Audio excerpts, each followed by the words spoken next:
Hari ini kita akan belajar bersama-sama firman Tuhan dan saya ambil dari Injil Yohanes pasal yang kedua. Saya memang sengaja memilih pasal ini karena saya pikir jemaat Tuhan, ini adalah kali pertama saya bersama-sama dengan saudara, sehingga saya memilih kisah di dalam Injil Yohanes pasal 2, di mana oleh penulis dikatakan bahwa ini adalah tanda yang pertama dilakukan oleh Yesus.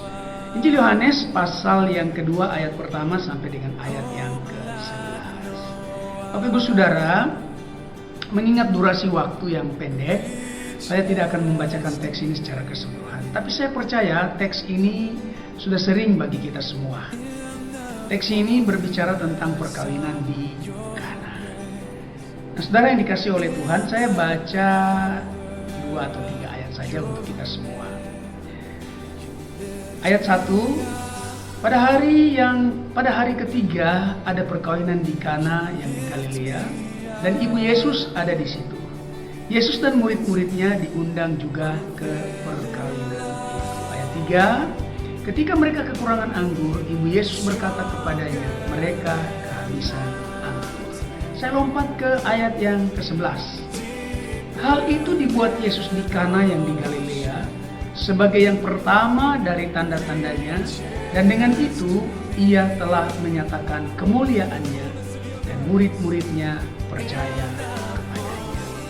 Saudaraku yang kekasih, untuk menuntun kita dalam khotbah ini, saya mengambil tema bertumbuh memuliakan Kristus melalui krisis. Bertumbuh memuliakan Kristus melalui krisis. Saudaraku yang kekasih, bagian firman Tuhan ini ketika saya mempersiapkannya, saya ingat pertama kali pada waktu hari pernikahan kami, pendeta yang memberkati kami mengkhotbahkan juga dari teks ini. Jadi ini seperti sebuah nostalgia bagi saya.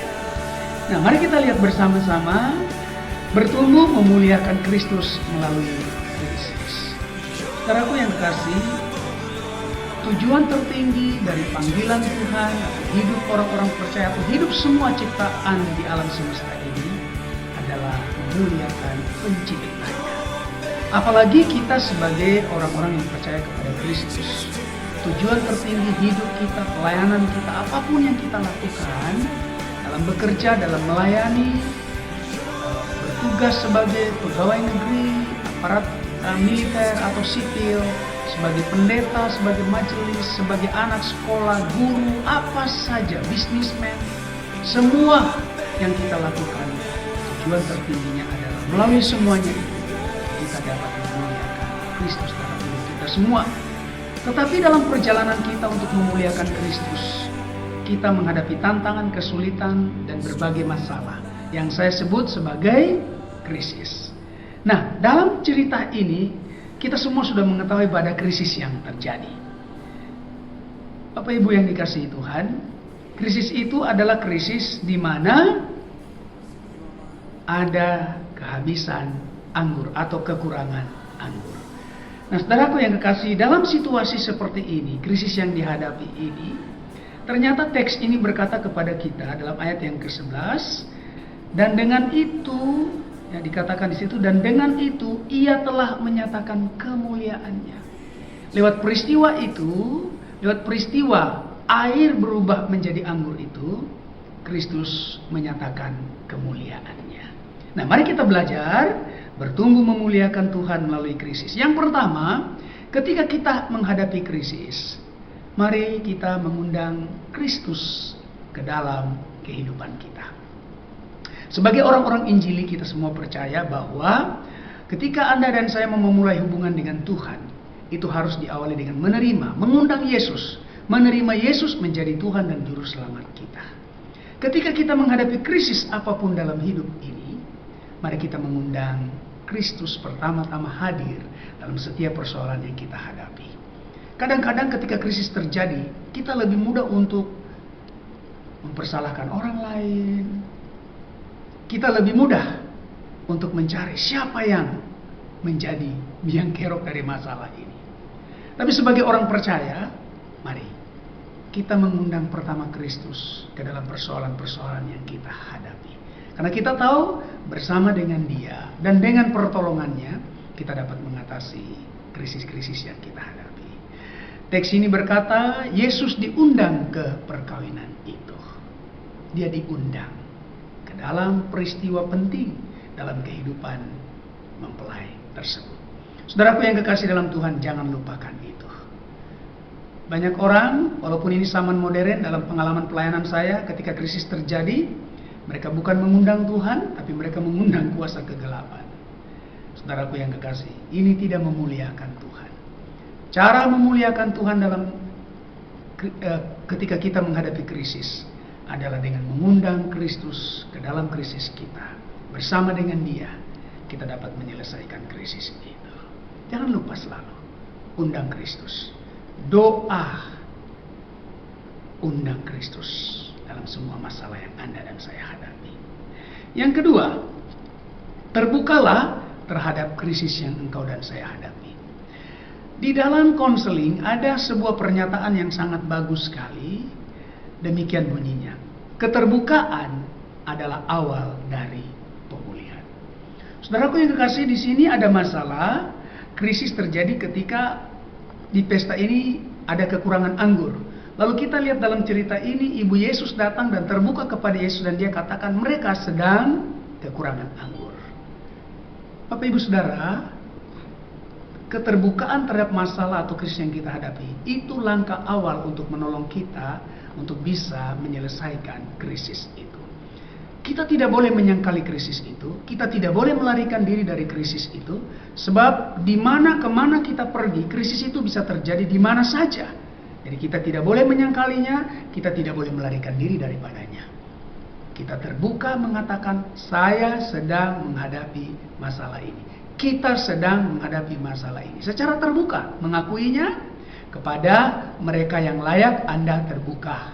Kepada mereka yang layak, Anda boleh menyatakan persoalan-persoalan atau krisis yang Anda sedang hadapi. Tentu ini memerlukan kebijaksanaan, saudaraku. Ketika Anda terbuka kepada siapa? Ibu Yesus datang kepada Yesus. Dia tahu kepada siapa dia terbuka. Jadi untuk kita semua, pertama terbukalah kepada Tuhan. Dengan tulus hati, dengan keterbukaan katakan, Tuhan, saya sedang kecewa, Tuhan, saya sedang sakit hati, Tuhan, saya sedang ada masalah, Tuhan, orang-orang menyakiti saya, terbukalah pertama kepada Tuhan. Itu hal yang sangat penting. Keterbukaan adalah awal dari pemulihan. Yang ketiga, tetap taat kepada Tuhan dalam masa-masa krisis. Ingat tema kita, bertumbuh memuliakan Kristus melalui krisis. Kadang-kadang krisis datang, itu hanyalah sebuah ujian untuk ketaatan kita. Saudaraku yang kekasih, dalam kisah yang kita baca dikatakan, Ibu Yesus katakan kepada pelayan-pelayan itu, apa yang dikatakan kepadamu, buatlah itu. Sekali lagi, apa yang dikatakan kepadamu, buatlah itu. Saudaraku yang kekasih dalam Tuhan, ketika krisis datang, Anda dan saya tetap taat kepada Tuhan. Ketika Anda disakiti, Anda harus taat melakukan firman Tuhan, yaitu mengampuni. Dalam krisis, Anda taat. Ketika Anda disalahpahami, di saat krisis, Anda tetap mendoakan mereka. Di saat Anda menghadapi goncangan, apa yang Anda harus lakukan? Anda tetap bergantung kepada Tuhan melalui doa Anda kepada Tuhan. Dalam semua situasi, Anda dan saya harus belajar taat kepada Tuhan. Sebenarnya ketaatan adalah merupakan rahasia dari berkat yang mengalir dalam kehidupan Anda dan saya. Dalam kekurangan, dalam keterbatasan, dalam masalah, tetap taat. Setia beribadah, setia melayani Tuhan, setia memberi. Justru saya mau katakan, orang-orang yang taat di masa-masa krisis itu adalah orang-orang yang hebat. Menjadi taat di saat-saat di mana kita ada kelimpahan, itu adalah hal yang biasa. Tapi di saat kita menghadapi krisis, apakah kita akan taat kepada Dia? Untuk memuliakan Tuhan, tetaplah taat di saat krisis. Terakhir, lakukan bagian Anda. Yesus berkata kepada pelayan-pelayan itu, isilah tempayan-tempayan itu dengan air. Cedoklah dan bawalah kepada pemimpin pesta. Saudaraku yang kekasih dalam Tuhan, mujizat ini terjadi pada waktu murid-murid taat melakukan bagian mereka. Isi tempayan dengan air, mencodoknya dan membawanya kepada pemimpin pesta. Kita tahu bahwa Yesus adalah Tuhan yang Maha Kuasa. Tanpa keterlibatan para pelayan, dia bisa saja mengubah air menjadi anggur. Tanpa keterlibatan para pelayan.